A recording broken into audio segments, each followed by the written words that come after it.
Welcome back, Point 3 people, to another exciting episode of the Point 3 podcast. We are thrilled to have you with us as we dive into the chaotic and thrilling world of the MCU. In this episode, Spider-Rando, Hero Scroll, Lou, we're going to be slashing our way through the epic crossover movie event that was Deadpool and Wolverine. Get ready for a recap and thoughts on what was a wild ride as we explore their legendary team-up, from the hilarious hijinks of Deadpool's Merc with a Mouth antics to Wolverine's unstoppable adamantium clawed R-rated fury. And just as a quick heads up, if for some reason you haven't seen the movie yet, we won't be holding back on the spoilers, so consider this your official spoiler warning. But also remember, we're not just here to talk at you, we want to hear from you. So join the conversation over on our social media channels at Point 3 Podcast. Share your thoughts, your reactions, your favorite moments from Deadpool and Wolverine, and do it in the comments below as well of this video. Let's make this episode a truly epic review experience. All of our links are in the description below. So whether you're a long-time listener or you're just joining us for the first time, we're excited to have you here. Ready for a review like no other as we don our capes of critique and dive claws first into the mayhem of Deadpool and Wolverine. This is your friendly neighborhood podcast, and we're about to slice and dice our way into the world of heroes and villains once more. So, fellows, what a huge opening two weekends for Deadpool. Massive. Worldwide, it's already at $824 million, which is freaking nuts. Wow. Domestic has 395.5 million.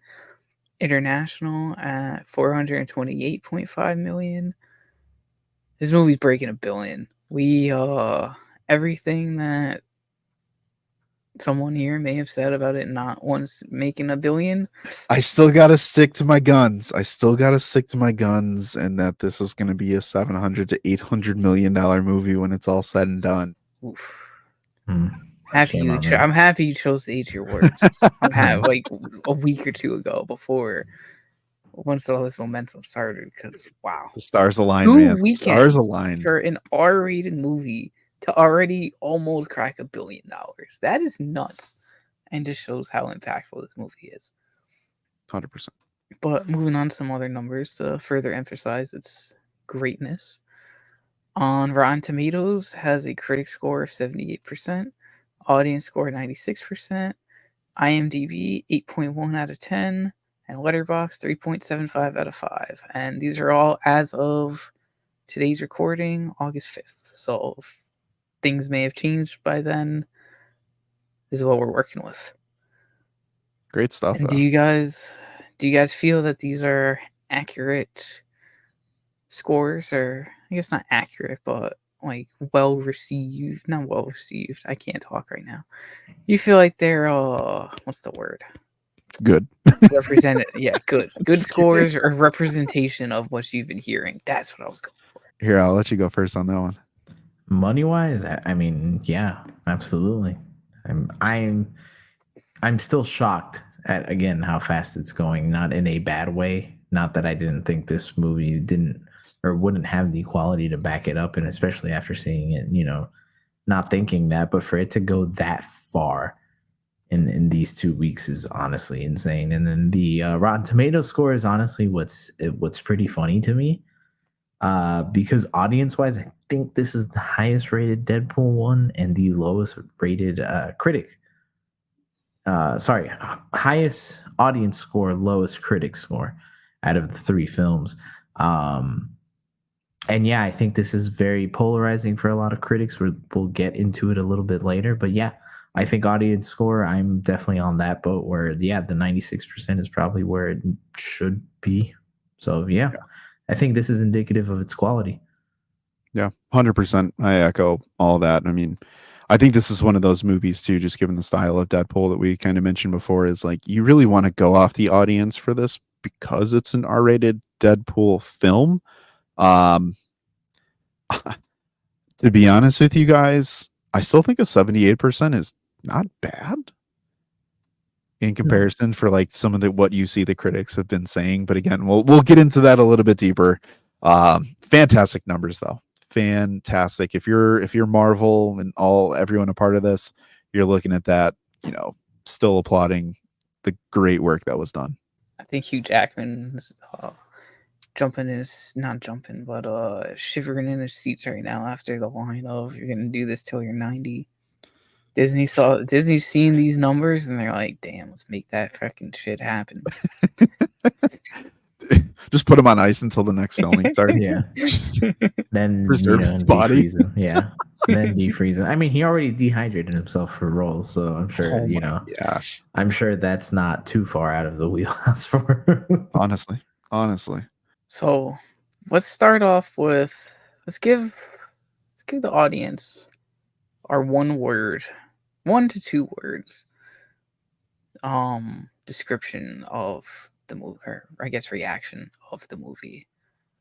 Start this off. I'll throw it to Lou first. Okay, so I have 2 words, but 1 word is for both viewings or separate viewings, right?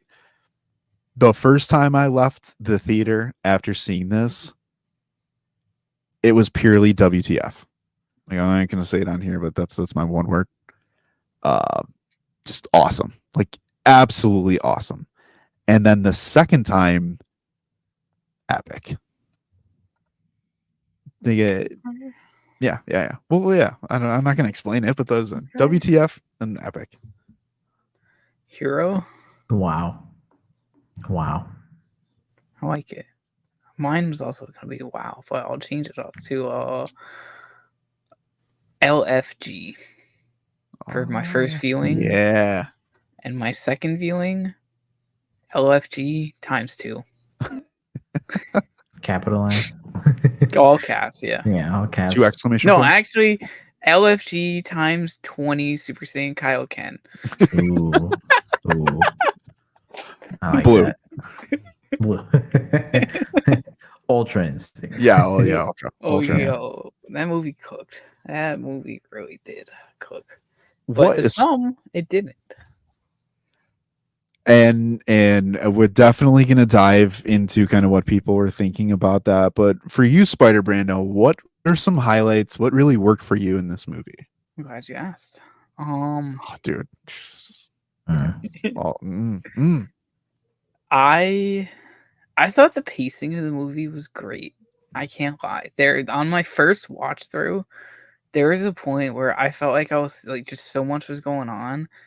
I felt like I was sitting in that theater for like 2.5 hours already, but there's still like an hour left, maybe 30 minutes left. I forgot. I don't know if I checked my clock or my watch because I was trying not to, just to like avoid like knowing how much time is left. But it was great. I thought it wasn't too fast. It wasn't too slow. It was just like right in that sweet spot. The comedy was top notch. I had a smile on my face the entire movie. Cast both people that were sitting on both sides of me. I smile the entire time. Those are just two of the many highlights. I want you guys. I don't want to steal it all. So Hero, still away. I was gonna say, adding on to it, I think I agree with Spider Brando 100%. Pacing was on point and everything. But man, the 2 stars of this movie, Deadpool Wolverine, Ryan Reynolds, Hugh Jackman, chemistry off the charts in every scene, and they demand your attention. I absolutely love the way they were able to take and make a reality something that we only thought of would happen in dream projects and only comic books, and take them into the live action and make them a reality for fans. Seeing Hugh in his comic book accurate costume, it meant something, and it may have taken some people a little bit longer to understand why. And I think I'll group myself into that as well. But man, when he has at the end most of the movie, and it's like, no, this is obviously something truly special. And then it was nice to see that it wasn't watered down. This wasn't a Deadpool light. This wasn't a Wolverine light. This was Deadpool and Wolverine presented in their truest forms, and that was nice. Yeah, dude, 100%. Because I mean, for me, I really don't have anything that didn't work in this movie because I do feel this was as close to as perfect as this movie could have possibly been. And given the circumstances that you guys are mentioning, like this had a massive task, and knowing its mission, the fact that it's pulling the numbers that it's pulling in 14 to 15 days at the time of this recording is ridiculous, but it exceeded all of my expectations, overcame what is really a poor MCU landscape, the weight that MCU fans had for these two legacy characters plus, and we have no clue what's coming next, right? By the time most people saw this opening weekend, we didn't have that CCC stuff that dropped, right? So you really we really don't know what's coming next. We just hear all these rumors of this is going to change the landscape. These are going to be new things, blah, blah, blah, blah, blah. But none of that really matters by the end of this. And for me, the biggest thing that worked is Deadpool. I know it's Deadpool and Wolverine, but Deadpool is my solo standalone. Oh my gosh, like he blew me away. So Deadpool is one.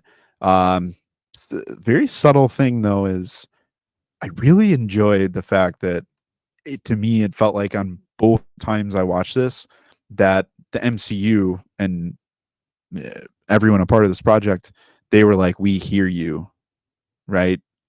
Echoing what Feige's kind of saying of like things are going to start, things are going to change. Like you felt like you were listening to a really, really, really good friend with what commentary and dialogue came from this movie. And it was like if the fans in this movie were on the same wavelength, like you really vibed with it. But I mean, cameos, we'll talk about nuts. Go ahead. I was just gonna say, just on the cameos, wild. It's just wild how we theorized for months on end about what we would see and things that we would like to see and things that could possibly happen, but more than likely wouldn't happen. And overcoming a lot of what we thought were confirmed spoilers by various leakers. And then obviously, we did find out later that Marvel did plant various leaks to keep the surprise of the film. And then what we still got was amazing. I think some just genuinely like, wow, I never thought I'd see that type moments. Never thought that I would see Channing Tatum's Gambit. I think nobody thought. I don't think he was on anybody's radar of showing up in this movie at all. No. And the fact that he did and probably became the standout cameo for everybody. I'm about to make a name for myself. I was gonna say it's everywhere. It just shows you that this movie did a lot of things right. Do you guys want to talk about cameos real quick and just dive into those? Absolutely. Because we have some commentary on that. Real quick, who was your favorite? Hero is your favorite? Was definitely Gambit, Channing Tatum's. Yeah, but I will say Wesley Snipes' Blade was a close second because I also don't think I expected that. Okay. So I want to do this real quick, and I don't know what you guys think about this, but do you view like Wesley Snipes, Electra X-23, Blade as cameos or more like supporting characters? They were in the movie for a good chunk, so I feel like they could be considered cameos or supporting characters. I just contradicted what I was trying to say. But like I'd still kind of like in a movie like this consider them like a cameo, just like for the context and conversation. I see so many people going back and forth and they're like, they're supporting characters, they're cameos. I'm like, I don't know if you have to overthink it. Like, or we get technical about it, sure. Yeah. Why can't they be both? Well, because I think of it too of like, I really liked Blade. Like Blade for me, when I saw Blade, I was like, oh, like my heart fell through my butt into the seat, reclined my chair, and I was like, oh shoot, I'm missing like the movie is like, what's going on here? But Wolverine, ooh, baby. That was beautiful. That was beautiful. That one was your favorite? Yeah. I see. I'm so torn on what my favorite was because I liked so many of them. I feel like I want to say Blade because I wasn't expecting it, and that's a lot for me to say considering I've never seen any of the original Blade movies, but I still felt like that impact of Wesley Snipes popping up on that screen. The And music was dope his when they line, showed up. music was dope. His like knife was cool. Um, he had that really funny line of why these MFers are trying to ice skate up in the air, and that's just like I'm still dying at that line, trying to figure out what the heck it means 2 weeks later. Yeah. Like it's just like what the heck? It's the most '90s line out there. It's beautiful. Yeah. There's only one blade. I'm only ever gonna be one blade with the Deadpool camera panning to it. Oh, I think Blade was my favorite, or Gambit, one of them two. But Yeah. No, they were fantastic. I will also say Chris Evans. Shout out yeah, to Chris Chris Evans Evans for great up there. what a great fake out. Because I won't lie, I also thought it was Cap, and I think a lot of people in my theater thought it was Cap. They had the little red and white things on his Yeah. arms to fake us out. You The did? superhero landing. I absolutely did. I won't lie. Oh, I thought they went for it. I knew it was gonna happen. damn. I didn't think it would do it. Okay. Yeah. I thought we would see like maybe 2, but I didn't think like, the first one. I genuinely thought for Fantastic Four they were gonna do other people. I didn't think they would go Chris Evans, Human Torch. But the fact they did and how they did it, it was very, very well. It was funny. It was funny. Isn't it crazy? In the same weekend, we got Chris Evans and RDJ back, but as entirely different characters. Well, I guess RDJ's announcement back. Yeah. That's crazy. What a MC weekend. What a weekend. And that's what I mean. Like how the internet didn't burn down with with this movie coming out, and also all the SDCC news. I mean, it was absolutely insane. Kind of going on to another question for you guys. What moments stuck out to you and Lou? I'll throw this over to you first. I think there's one in particular that I think everybody also thinks sticks out, but I mean, I'll just throw this out here as a blanket. The opening, the NSYNC, Deadpool, Dance Pool, like I think about it every day. I haven't stopped singing Bye Bye Bye. It's the only thing on my mind. I did not think dude, the opening to that movie was just probably top 5 openings of any movie. Hell yeah! The fact that they just straight up just dug up Wolverine's skeleton and just went crazy with it is freaking nuts. Like I was not expecting anything like that when they came out with all the snowy scenes and everything. The way the red looked or the blood looked on the white snow was just beautiful. Oh, that's dark such a right now. chef's kiss. Right. I love a good red in the winter. Whoa. I know, like, it just shows like the contrast of like the type of movie that you're getting into. And it's just like, damn. Well, I used to think of all my Mortal Kombat fans during that scene, but now I'm thinking of you. Every time there's going to be splatter, I'm like, Spider-Man is probably like, yeah, it's good. Everybody, I don't like blood like that. All right. No. I'm gonna watch that next time I cut my lip next to you, bro. Yeah, we're gonna have to be careful, like to get a nick or something, because we can't shave near Spider-Brando, because then he's gonna be like, scrape my arm, and he's like, nah. I know why you like Blade so much now. Yeah, I was gonna say he's a day walker. Yeah, no, that bye scene is it's incredible. So good. Like the way they were able to encompass Deadpool's just completely out there personality between the fight dance that he's doing in between, but also the dance itself, like the energy that whoever the dancer was brought for the role, man, fantastic. absolutely fantastic. And I don't think I will ever hear it in sync anymore and not think of Deadpool Wolverine, to the point that they even freaking changed the YouTube video name. Yeah. They did. Dude, it's shout out to everyone who's a part of the choreography for that opening scene between the fight and the dance. It's like nuts. I heard. I don't even think NSYNC knew. Like they knew that the song was being in the movie, but I don't think they knew that it was gonna be for a freaking killing montage like that. Put them back on the map, baby. Get your royalties. Yeah, they're like that song's like top 20 in the charts again, which is nuts. Wait until New Year's Eve. Guarantee you that's going to be like one of the tops again. Yeah. Okay.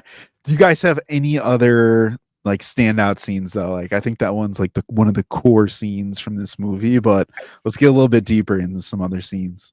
The Honda Odyssey scene. Everything about it, from the car ride to the educated guess to the Educated Wish. Educated Wish, yeah. So good.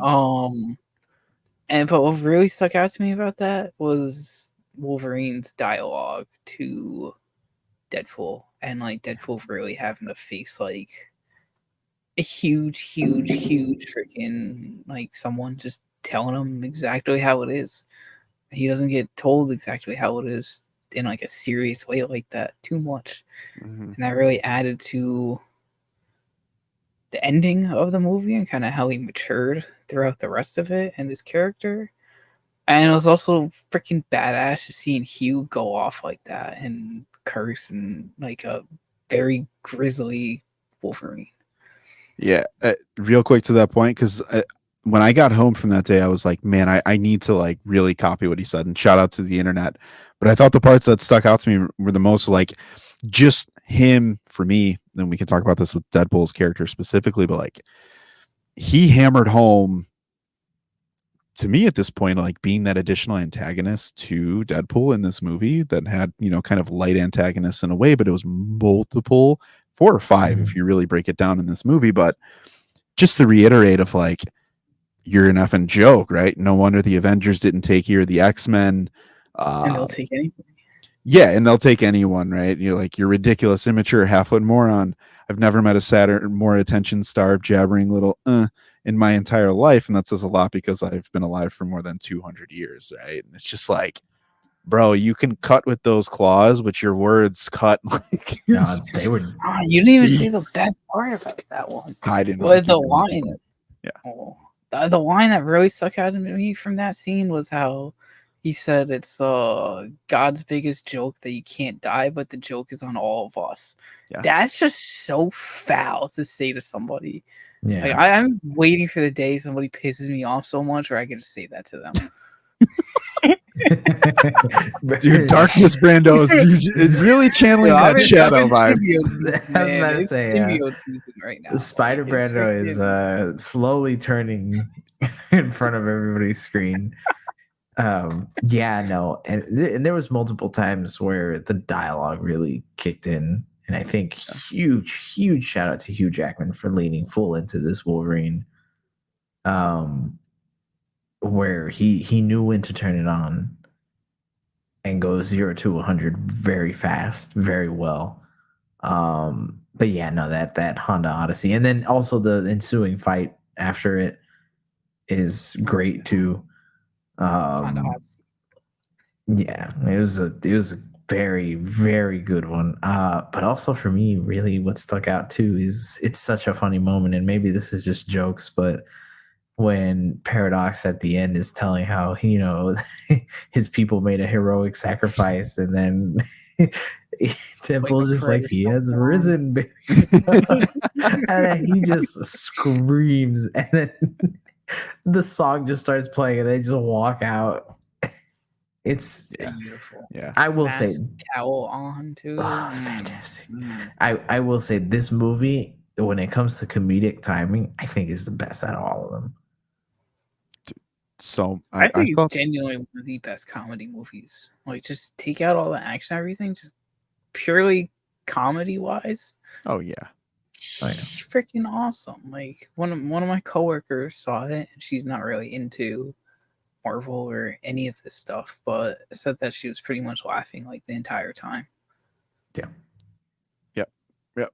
I think it's pretty easy from beginning to end to be like, this is just like purely just Ryan Reynolds at his peak. And again, like his delivery throughout this movie was subtly different from Deadpool 1 and 2. Yeah. And it just felt like there was some confidence. And I really do believe in a lot of ways when he says, I'm Marvel Jesus, I really think there's a part of him that believes it. I have come back to save the MCU to show you that superhero movies don't suck. This is going to be fantastic. Don't complain. Don't whine. Don't worry. Just sit here and enjoy it. And when you leave and your face hurts because you've been laughing so much and you're rubbing your eyes because you're like, did I cry? Like, when did these tears fall? Like, hello. That's why we're talking about $1 billion movie, which exceeded any thought that I had that it was even capable of coming from an R-rated brand new installment into the Disney Marvel universe, which is nuts. Yeah. Like you just said, it had so much the freaking face going against it, and it really shows Ryan's work, Sean Hughes' work for the film, truly paid off. And I'm happy Disney let them to have so much creativity from it. Like since the movie's dropped, Ryan's been doing nothing but all these like heartwarming tweets about the development for it, saying like how none of this would happen from like his writing group 10 years ago that started with trying to get Deadpool 1 afloat. Yep. And they've also said how like all the times they've like turned scripts in for Disney, like expecting like harsh like feedback when it comes to the rated R-ness or whatever. They just didn't care. There was like one line that Leffy or Ryan said that Disney would not allow whatsoever. And after like seeing that movie, I can't believe there's only one line that they didn't allow because they How said a wild lot was of that? shit about Disney. Like they went hard R for. They probably went after so Feige, and much he's of it. like, no. Yeah. They probably actually went after. The only thing I can actually see, they probably went after like Mickey Mouse. Yeah. They probably had like a Mickey Mouse joke, and they were Yeah, probably just- like, "No, we can't do that." Oh, you know what? I think my guess is either Mickey Mouse or something about the frozen Walt head theory. no. Dad. Yeah. No. Yeah. I could see that. I could feel see like that. Brian. I feel like after like a Sabretooth, when Sabretooth got his head chopped off, I feel like Ryan would have made like, oh, like they'll just freeze it like blanks, and Yeah. that might have been cut. Bro, they want their money. Come on now. Yeah, no, You I know was gonna Walt- say they wouldn't do that, but No, they got a chamber for Hugh right next to him. yeah. Yep. Because he's doing it to forever.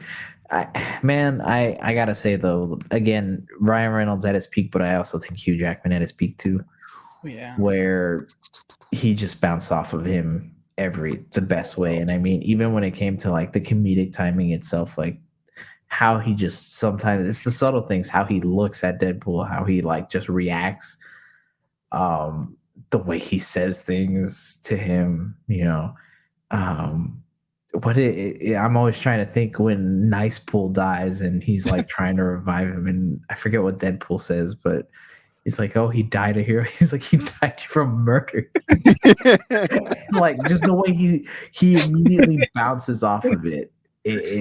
Again, I don't think we've seen that fantastic of a chemistry in a very long time. And again, I think Spider-Man, like you were saying, it's the fact that this movie's it's a love letter. It's a love letter from everybody that worked on it. I truly believe that everybody that had a part in this loves Marvel movies, loves Marvel in general, and loves the comics and the characters that they worked this for.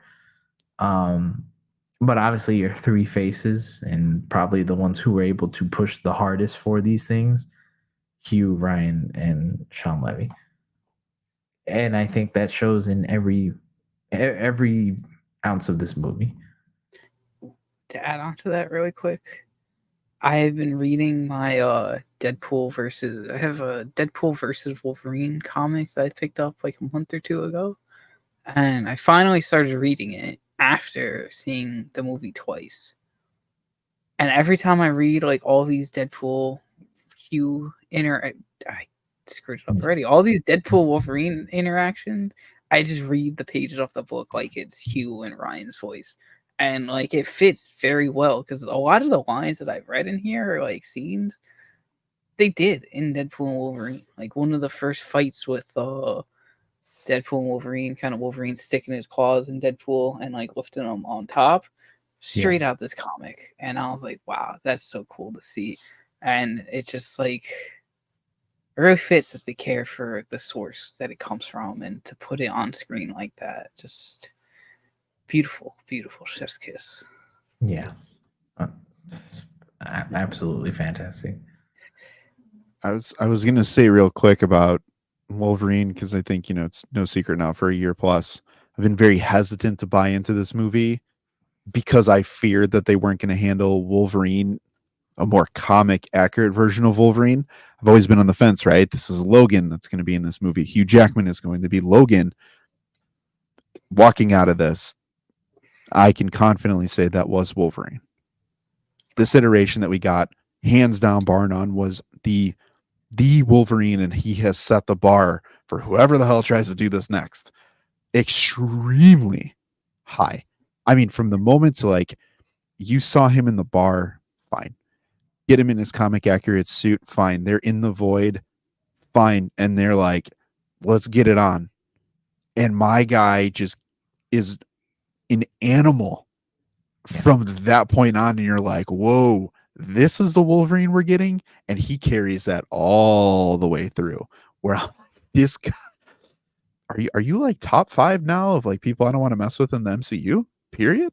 I was gonna say probably because to your point, it's a subtle thing, but every time he fights, he doesn't, other than Cassandra Nova, he doesn't have much trouble with. Like he is going through people, and I mean, even one thing I absolutely loved is that when Deadpool and Wolverine, when they're fighting each other, while Deadpool is obviously a very specialized fighter, I mean, he was kicking his butt. Like he was just messing him up. And I mean, obviously not just because he can regenerate, but no, he's trying to hurt him and he's succeeding. Just look at Hugh versus the freaking Deadpool Corps in that one. The dude was bodying and like pulling along like 30 Deadpools against him himself while they're still attacking and stabbing him. And Ryan's Deadpool is just playing dead on the floor. Shout out to Marvel that they specifically watched Point 3 podcast and they heard us rave about the Guardians 3 hallway scene. This wasn't a hallway scene, but this was a one take scene in a similar avenue scene. Yeah, but it was a one take thing. Fantastic, so good. I loved every second of that scene. It was great from the point where they all start running and they're all fighting equally. They start pushing them back, and then the Deadpools are just running for their life. One of my favorite subtle parts in there was I feel like a lot of people might have missed it, but there's a bus driver. When they went into the bus driver, there's a Deadpool that was like driving the bus, and then he got like so like scared when Wolverine like entered and everything. I thought that was hilarious. One of the biggest kudos that I give to this movie, just pulling this in together, Deadpool and Wolverine felt like two main characters balancing in this movie, and that was one of the biggest things for me, is like how the action went. And even in Guardians, you're like, you have like one like true like really like badass moment at the end where it's you get an extended fight, but they did that 3 to 4 times in that movie, to where it wasn't like their best fight was the end fight, their best fight was just the first fight. Like, you got Wolverine stuff throughout the entire thing, you got Deadpool throughout the entire thing. We'll talk about where we want to see them next, but in seeing this movie and watching it, did you feel more confident about two combatants than Deadpool and Wolverine? Like, is there anyone else in the MCU that you're like, you have to pick 2 guys to fight Thanos, Endgame Thanos? Pick 2. Probably choosing the 2 of them, to be honest with you. I'm like, I think they can get the gauntlet off. Like Infinity War, everyone else go home. These 2 can get the gauntlet, no problem. Somehow, some way. so fast. Yeah. Yeah. Low difficulty. No, probably not low, but moderate difficulty, but to the point where it's like they'll do it. They just easily chop that hand off. One quick subtle thing before we kind of move on. Are you surprised that they handled two essentially immortal characters this well in one movie and established them as extremely credible from the jump?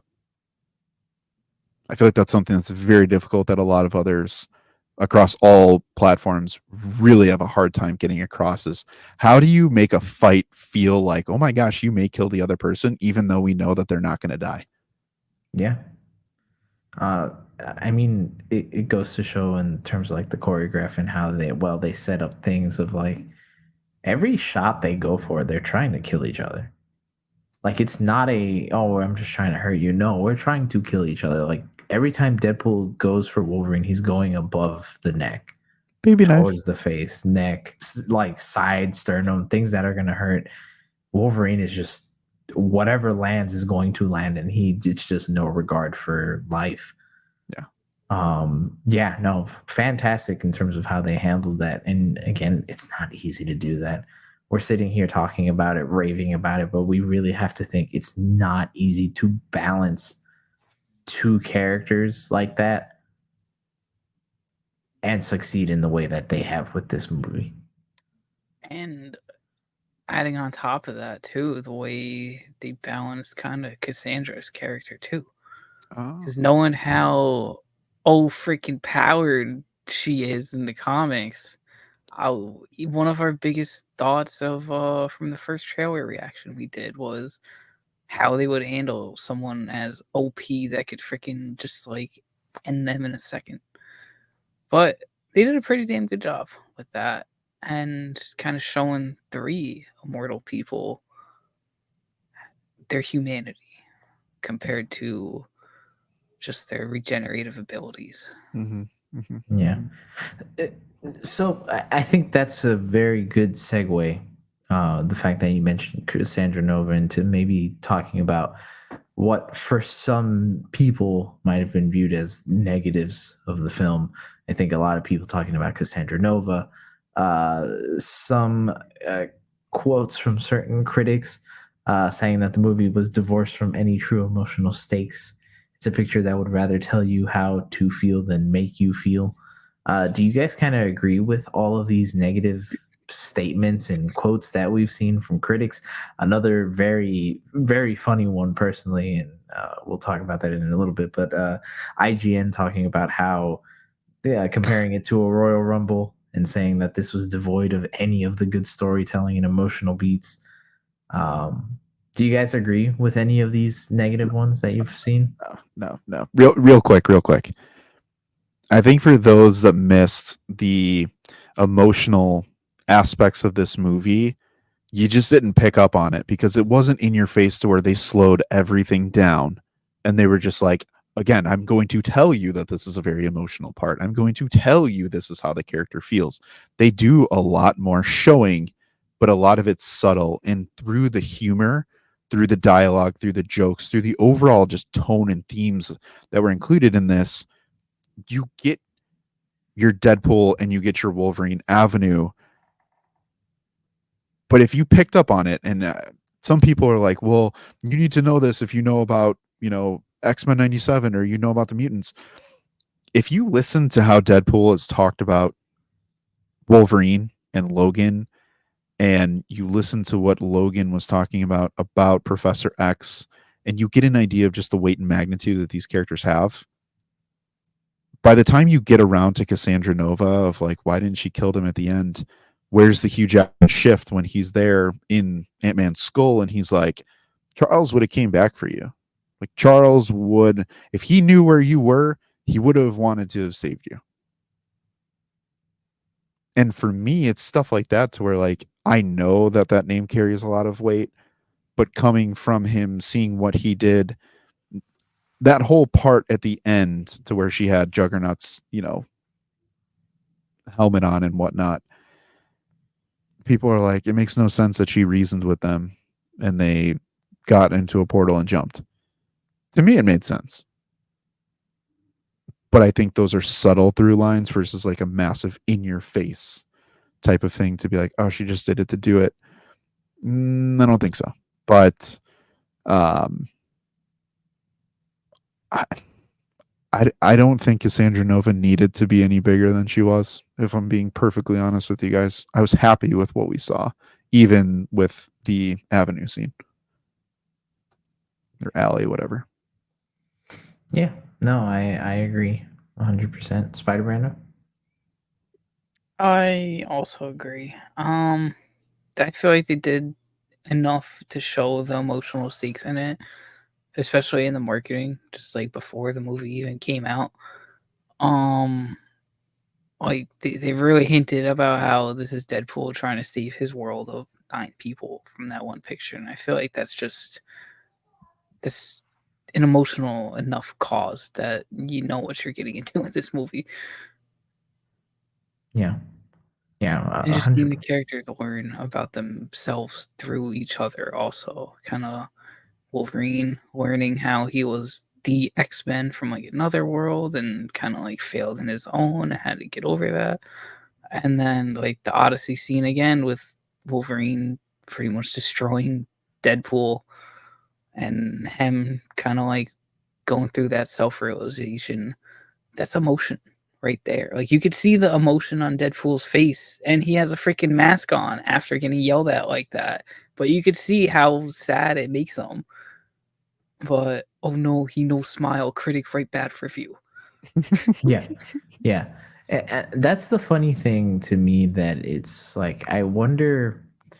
I can't help but wonder what people were looking for in this film in terms of like emotional wise, because I think this did make you feel, it made you feel bad for Deadpool because he just wants to matter, and at the core of it, that's a very basic human thing, and maybe they weren't expecting him to feel and want a very basic human thing. Maybe they were expecting this quirky, very zany character to have a very out there motivation, but he doesn't. That's And maybe that's where they get it. I don't. Maybe they don't click for them, and then also Hugh Jackman. To me, they both have their own story and they both play it very well, where it's yeah, like they both have very human emotions, where maybe some people just blew it out of proportion, because for example, the TVA, they are talking about, oh, he's the worst Wolverine, he's the worst one ever, and then when you really find out what happens, it's like, is it that bad, or is it just that people villainized him? You know what I mean? And it adds an extra layer to that, like, are you saying this because he's a mutant? Are you saying this because he's just Wolverine and you want better out of him? But this does make sense that Wolverine would beat himself up over that. And it makes you think, did he kill these people out of pure rage, or did he do it because he wanted to? They don't Mhm. make that known. So it's something to think about. And I think that adds a lot more emotion to maybe how he feels after that. It's like, it's just one of those things where you have to go below the surface, and going back to Yeah, IGN, suck an egg. All right, suck an egg, because I've never seen a more desperate social media channel try to tear down a movie to just get clicks and views. Do better, IGN. That's disgusting.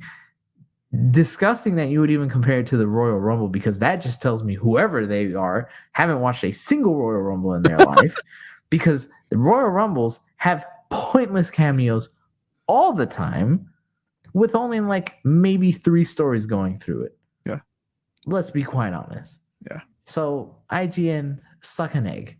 And for all the people that, if you didn't like this movie and you're just, you genuinely didn't like it, that's more than okay.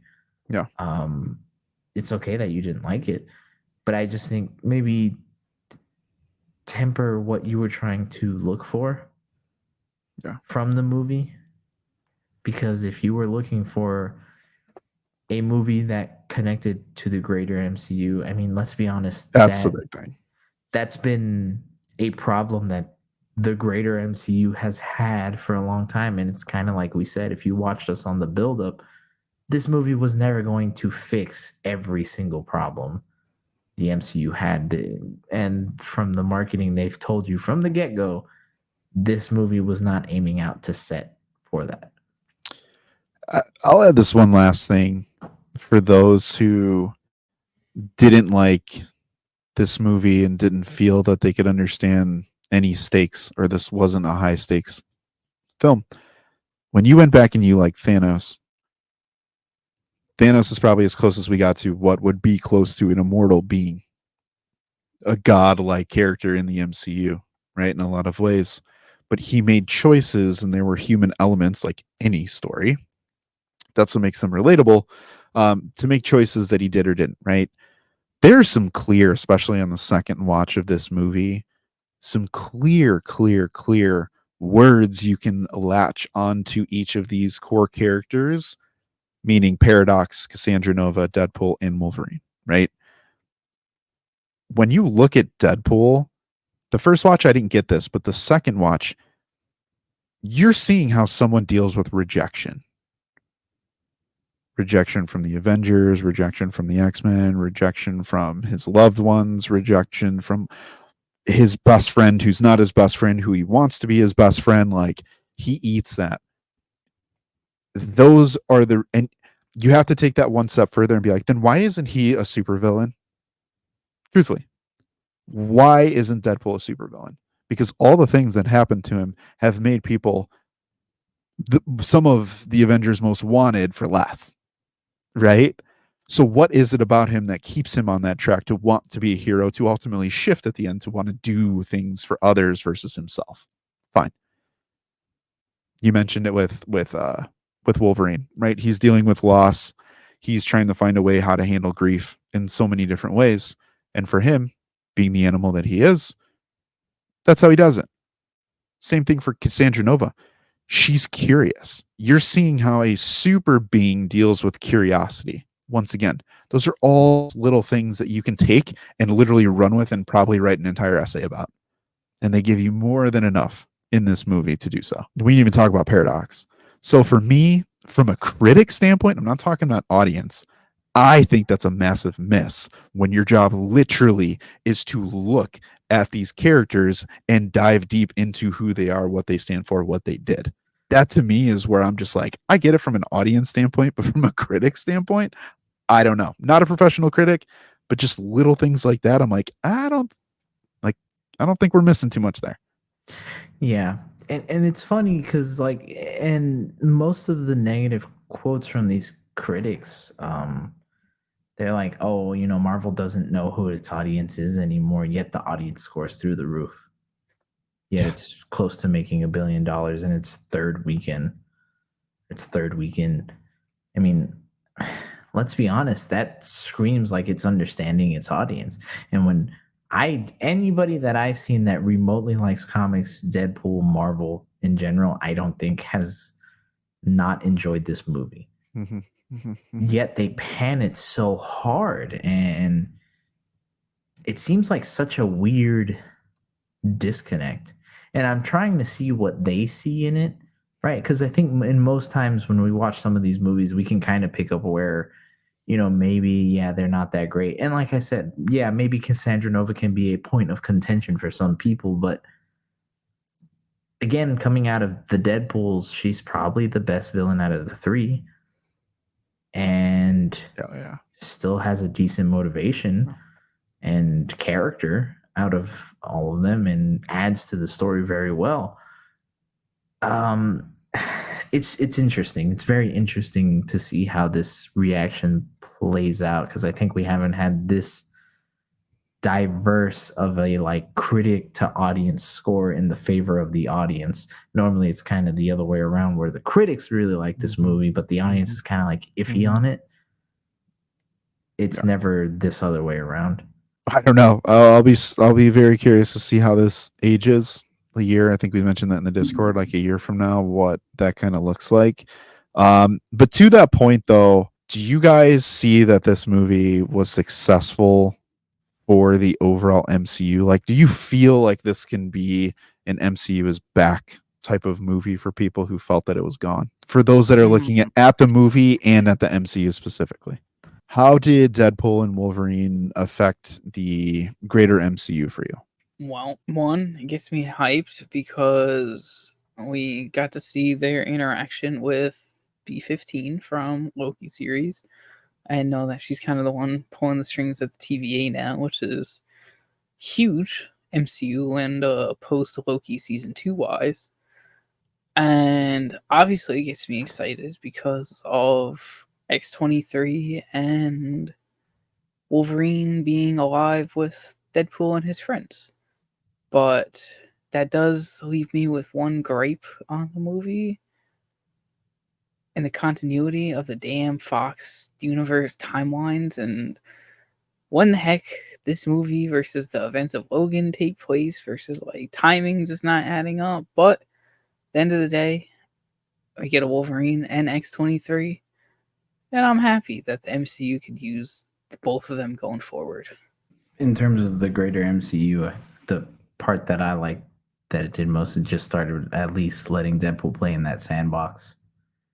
Start getting to interact with other characters that he never had the chance to before. And yes, this one kept it more towards the Fox universe side of things, but now I think knowing that all of these characters are out there in the MCU, setting them that they're just part of the void, will let it grow more. And I think we kind of got a small taste of it with Deadpool crying with Thor.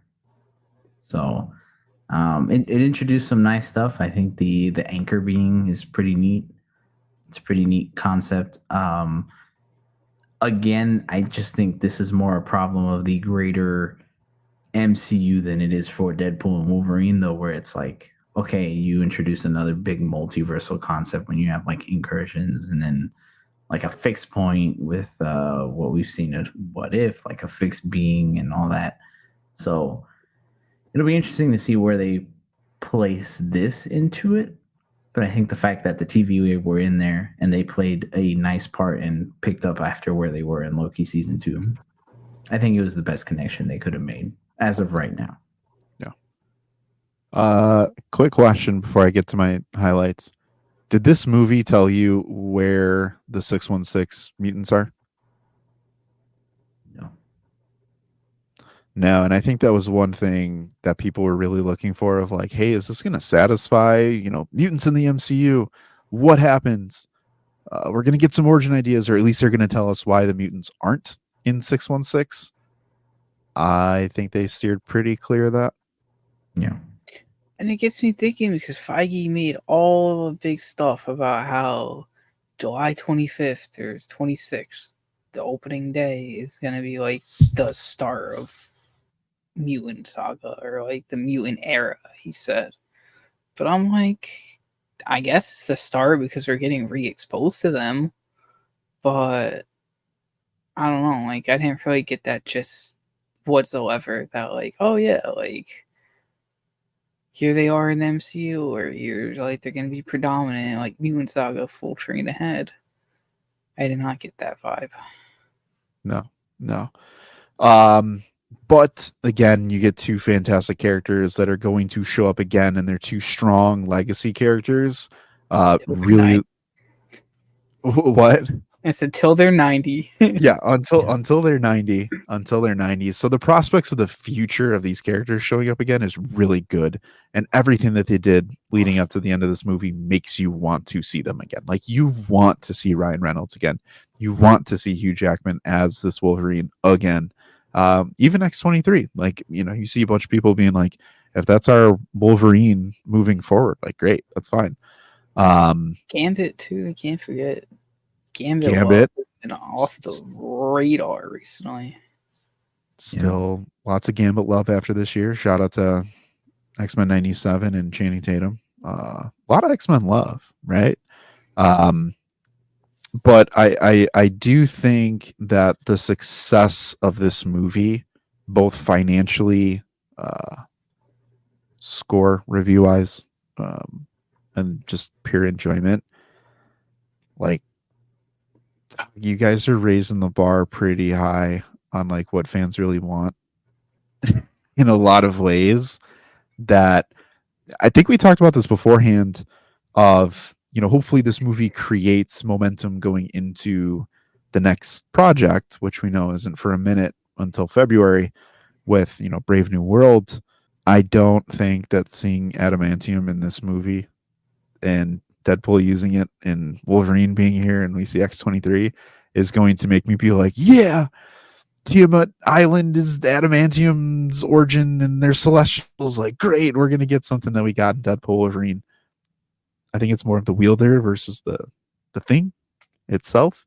This didn't really move the needle for future projects for me without them being announced, which is why I do think I was hoping for a different end credit scene. For as much as I love the one that they had, I was hoping that this would be another moment to kind of help your future self by doing something now when it's going to be seen across the globe, to really solidify something else to look forward to. However, STCC could have been the post-credit scene that we maybe, didn't get in a way. Yeah. I wonder if with all the changes going on in Marvel between like Jonathan Majors and then like rewrites and all that, I wonder if any of that had any sort of effect on the greater MCU connection for the film. I know that this film's been done for a little bit and it did get a more faster filming time frame. So again, I can't help but wonder if maybe in somewhere in some of the in the cut content there was maybe a bigger connection, because it does feel weird to like include like Ant-Man's giant dead body and not have something else, and then like have Stephen Strange's sling ring. And that's why I'm saying I feel like maybe there's something out there we don't know, right? And with the news of like coming out, I think today, think we were talking about that there was talks of Nicolas Cage possibly coming back for Ghost Rider, which did seem like a very glaring omission, unless they have bigger plans for the character in the near future. Yeah. So I wouldn't be surprised if maybe there was something there and they were told, hey, we're going to pivot from that. Yeah. Here's what you can keep. And then, we're going to move on to this, which ended up being RDJ's Doom. Because again, and also the TVA is such a strong connection to what would have been before that pivot. So I have one thing to tie into that, but my question of this and where my answer slots in is, if you could added one thing to the movie to help it be a better connection to the MCU overall, what would you have put in? Revealed the anchor being for the 616. Oh, I think answer that question right away. Nice. Okay. Little Gunther versus Randy Orton. Let's get it out of the way. Let's set it up right. Understood. Yeah. I was going to say Mobius. Yeah. I think Mobius would have been a really, like, don't get me wrong, like Hunter B-15 is great. And you're like, oh my gosh, yeah, that's a pretty good connection. But I think to take that a step further, and I know it's rumored for the longest time, but I really, really would have liked Mobius just because of how we got the end of Loki season 2. It's just like you assume he's there, but then why wouldn't he kind of be the one? Plus the comedy aspect. Like, I just thought that was kind of a no-brainer in my opinion. But boat. Yeah, like something like whatever that thing was. We could have got a great Funko Pop ride with Deadpool on a jet ski, but I felt like that could have been another nice piece to kind of add in a layer of comedy, but then blend in some future hints at certain things like the anchor being or something along those lines from him. I thought that would have been a cool presentation. Yeah, and hopefully, like as Spider-Man keeps thinking, it'll be something that hopefully the movie ages in terms of this aspect, like the greater MCU connection aspect, where hopefully if they keep the anchor being thing more set than certain other multiversal aspects they've introduced, we'll look back on it and be like, okay, this was a good starting point.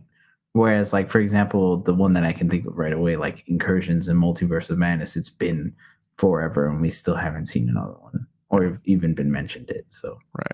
SB, you got one? I think like I know we got the little like the horror screen thing.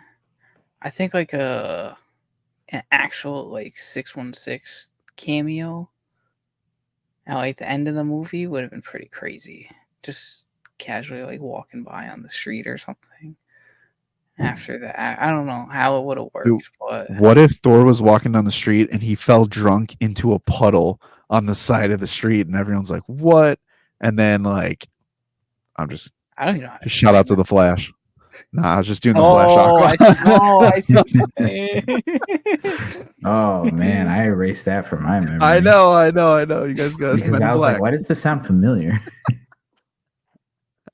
Yeah, All I right. don't know. I mean, it would be. I've been seeing a theory going around that the universe that Deadpool takes place in is like the same Earth that the Marvel's post credit scene is, but like a confirmation on that would have been kind of cool Well, to Monica kind of like Rambeau. really set up like a Monica Rambeau and like Yeah.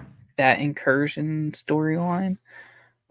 I think that would have been really cool and would have been like a really big like push into Secret Wars or King, not King, Doomsday, I guess. Name redacted. Kang is no longer in the history books. He's out of Nope. He's not even in Feige's books anymore. I saw Feige That's so got asked sad. about King today, and he was just like, "It's bright of you to ask me that question. I'm not going to answer it." Yeah, he was Straight like, up his who? response. Who? Yeah. Deadpool and Wolverine though. Final grade. Final grade. Drum roll. Bom, bom, bom. And to go for Spider Brando. Dang, selected. Bom, bom, bombs. Yeah, for that reason. Yeah. Sticking with 9.5 out of 10. What was your pre-grade? But wasn't a pre-grade. 7.10. I think it was a 7.5 or 8. Yeah, I think it's 7.5. It was 7.5 to 8. I was expecting. Okay. 10. That's a big plus. You said 10, yeah? SB? What? You said 10? No, 9.5. Oh, 9.5? Yeah. Okay. Sticking to it after 2 rewatches. I like it. Lou? I got a 10 out of 10, baby. I got a 10 out of 10. It was the perfect movie for what it was. The characters, I don't think they could have done it any better. I would have changed nothing. Yeah, I second that. 10 out of 10 for me. One of the best MCU films we've gotten. Easy top 5 contender. Easy. Shaking up our rankings a lot, man. Yeah. It'll be interesting to see how this ages. I think it's going to age very gracefully. Very, very gracefully. But it ages in terms of comparing it to other films where some are kind of slowly dripping down the rankings. Others might be creeping up, others staying where they've been at for a long time. When you get new contenders like this, and then Loki season 2 that come in and like kind of shake things up a little bit and move some of the rankings up and down, it's always a good thing. Always a good thing. But one quick thing to throw out here, just real quick for you guys to think about. It's shaking up the rankings, but this movie was a once in a lifetime movie. We're again getting into the point where like they are moving the clock forward on a lot of these projects, but you're never going to see a movie like this again. You won't. It will be different. Just like this is different from No Way Home in a lot of ways. This is it. There's only so many legacy characters. There's only so many Foxes that existed for almost 2 decades. Like, you're not going to have this. The next big event like this will be whatever stupid company in the future is like, we bought Disney and Marvel Studios, which is never going to happen because Disney is going to own the universe. So this is it. Like, enjoy it. Reboot. Yep. Reboot. And I mean, again, after SDCC news, We get the reboot, and we get Anthony Mackie coming back as Falcon as a hoorah. Coming back to Captain America as a hoorah. Bro, if they rebooted and they did that, I ain't showing up opening weekend. I've been there. I've done that. I'm out. I'm out at that point. We're Catch done. Me on Disney Plus. Yeah, we might be done. But yeah, that was our Deadpool and Wolverine official review. Clearly, we loved the movie and everything it had to offer. We might watch it 2 to 3 more times in theaters and help it get past the $1 billion mark. Maybe our predictions for the box office might have been too low. May have been way too low for all of us. We'll see. But everybody, thank you so much for joining us on this episode of the Point 3 podcast. You guys know we appreciate every single one of you. What did you feel about Deadpool and Wolverine? Let us know below. Let us know on our social medias and on Discord, especially Discord. We're having a lot of fun over there. We broke our Discord talking about all the SDCC news and talking about Deadpool and Wolverine as well. So if you want to talk more with us, catch Pokemon in there now. And you can catch Pokemon in there, which I won't lie is really a lot of fun for some reason. Typing out Pokemon names, didn't think that would be as fun as it is. But join us there. Discord, community nights, movie nights, a bunch of other fun stuff coming along down the pipeline. Again, Discord eats first most of the time. Just letting you know. But subscribe, do all that wonderful, wonderful stuff that we appreciate. We are once again your favorite trio of hosts, Spider Brando, Lou, myself, Hero Scroll. 3 things that you need to do before we see you on our live stream, 9:05, 9:10 Eastern Standard Time. 3 very important things. You need to keep watching. You need to keep reading. And you need to keep nerding out about Deadpool and Wolverine. We will see you guys next time.